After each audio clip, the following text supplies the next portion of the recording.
How to design DB schedule. Select DB. Click on Edit Panel Schedule. This is the DB schedule. Now see how to move, change circuit number. Select the circuit, click on Move button, move it to desired circuits.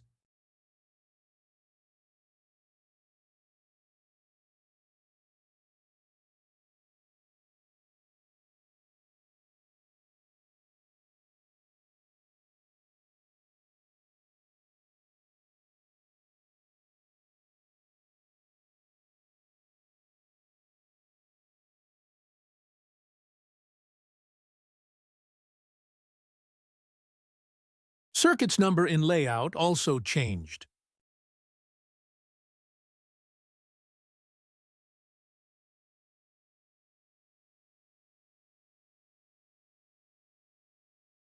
Click on circuit name, go to Family Editing, select it, go to Edit, select Panel, type /on prefix column, click OK and load into Project.